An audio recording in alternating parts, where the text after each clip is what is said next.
Hello दोस्तों, स्वागत है हमारे नए वीडियो में। आज की वीडियो में हम लोग एक हॉरर थ्रिलर मूवी को एक्सप्लेन करने वाले हैं। इस मूवी का नाम है डेड हेडिंग। इसे 2018 में रिलीज किया गया था। इस मूवी के शुरुआत में हम लोग एक एयर होस्टेस को देखेंगे। वो जब अपने जहाज में काम कर रही होती है तभी कुछ लोग उसे छेड़ते हैं। अपने ड्यूटी हावर के बाद वो एक होटल में रुकती है। इसके बाद जब वो शाम में एक बार में जाती है तब वहाँ उसे एक आदमी दिखाई देता है। वो उस आदमी को देखकर उसकी तरफ अट्रैक्ट हो जाती है। इसके बाद ये दोनों ड्रिंक करते हैं और कुछ देर के बाद एना उसे अपने रूम में लेकर आती है और एना यहाँ अपने रूम का दरवाजा बंद करती है। और इसके बाद अंदर क्या होता है ये हम आगे इस वीडियो में देखेंगे। तो चलिए इस मूवी को शुरू करते हैं। इस मूवी की शुरुआत एक एरोप्लेन से होती है। यहाँ बहुत सारे लोग सफर करते हुए अपनी सीट में बैठे हुए थे। एयर होस्टेस यहाँ आती है और इन लोगों की हेल्प करती है। तभी हम लोग फिन नाम के एक लड़के को देखते हैं जो कि एक एयर होस्टेस के पीछे छूता है। एयर होस्टेस का नाम एना था। फिन उसे कहता है मेरा हाथ गलती से आपको लग गया। इसके बाद एना मुस्कुराती है और उससे कुछ भी नहीं कहती है। एना को अच्छी तरह पता था फिन का हाथ गलती से नहीं लगा था, लेकिन फिर भी वो यहाँ उससे कुछ नहीं कहती है। इस प्लेन के सारे मेंबर्स अपने अपने काम में बिजी होते हैं। एना भी अपने काम में बिजी थी। फिन फिर से एयर होस्टेस को हाथ लगाने की कोशिश करता है, लेकिन इस बार एना इतनी तेजी से घूमती है कि फिन एना के हाथ से टकराकर जख्मी हो जाता है। एना उसके पास आकर उससे माफी मांगती है और वो कहती है मुझे माफ करना, मेरा हाथ गलती से लग गया था। एना के इस बर्ताव को देखकर हम लोग ये जानते हैं एना बहुत ही तेज लड़की है और उसे अपना बदला लेना आता है। उसने जिस तरह से फिन को सबक सिखाया ये देखकर सभी लोग उसके लिए तालियां बजाते हैं। कुछ देर के बाद इनका सफर खत्म होता है।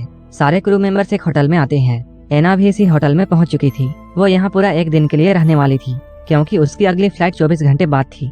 होटल वालों से अपने कमरे की चाबी लेकर वो अपने कमरे में आती है। क्योंकि वो पिछले 12 घंटे से काम कर रही थी इसलिए वो नहा धोकर आराम करती है। शाम को एना होटल का मेन्यू कार्ड देखती है, लेकिन यहाँ उसे कुछ भी पसंद नहीं आता है, इसलिए वो अब बाहर जाना चाहती है। इसके बाद वो तैयार होकर एक बार में पहुंच जाती है। बार में उसे बैठा हुआ एक आदमी दिखाई देता है जिसका नाम जिमी था। वीना को जिमी बहुत पसंद आता है। इसके बाद ये दोनों लोग एक साथ बैठते हैं और ड्रिंक करते हुए बातें करते हैं। जिमी यहाँ उससे कहता है वो एक बिजनेसमैन है और वो पास के होटल में ही अकेला रुका है। जब वो होटल का नाम उसे बताता है तब एना उससे कहती है वो भी उसी होटल में रुकी है। वीना को जिमी काफी समझदार लगता है, इसलिए वो जिमी से बहुत सारे बातें करती है। काफी देर के बाद वीना बहुत सारा ड्रिंक पीकर अपने कमरे में आती है। वो जैसे ही सोने की कोशिश करती है तभी उसे कमरे में किसी के आने की आहट सुनाई देती है। वीना अपने बेड से उठती है और वो दरवाजे के पास जाकर ये देखती है यहाँ कौन है। तभी उसे दरवाजे के पार देखने पर जिमी दिखाई देता है। जिमी को यहाँ देखकर वीना बहुत खुश होती है और वो दरवाजा खोल देती है। जिमी उससे कहता है मेरा कमरा तुम्हारे कमरे के पास ही है। मेरा अकेले कमरे में मन नहीं लग रहा था, इसलिए मैं तुम्हारे पास आ गया। उसकी बातों को सुनकर पहले तो एना उसे जाने के लिए कहती है, लेकिन कुछ सोचने के बाद वो जिमी को अंदर बुलाती है। इसके बाद हम लोग सुबह में देखते हैं एना जैसे ही नींद से जागती है वो अपने कपड़ों में खून देखकर बहुत हैरान होती है। वो देखती है बिस्तर में जिमी की लाश है। वो जिमी की हालत देखकर बहुत डर जाती है। इसके बाद वो जल्दी से बाथरूम में जाती है और उल्टी करने लगती है।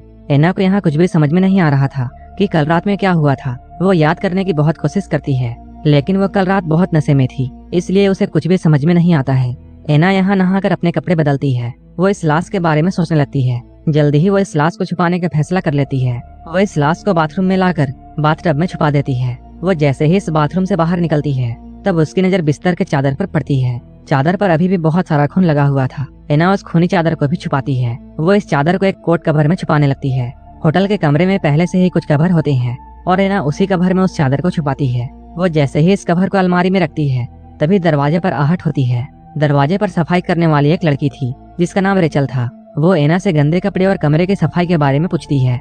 एना उससे कहती है मेरे सभी कपड़े साफ हैं और मेरे कमरे को भी सफाई की जरूरत नहीं है। इसके बाद एना यहाँ अपने दरवाजे को बंद करती है।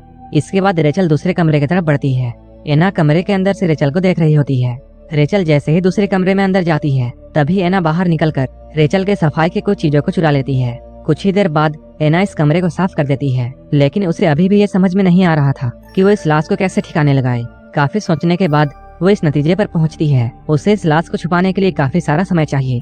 यही बात सोचकर वो अपनी एयरलाइन को फोन करती है और वो उनसे झूठ बोलती है कि मेरी तबीयत खराब है और मुझे एक दिन की छुट्टी चाहिए। एना ने यहाँ बहुत ही अच्छे से झूठ बोला था, इसलिए उसे एक दिन की छुट्टी मिल जाती है। इसके बाद कुछ देर एना आराम करती है ताकि वो अच्छे से सोच सके।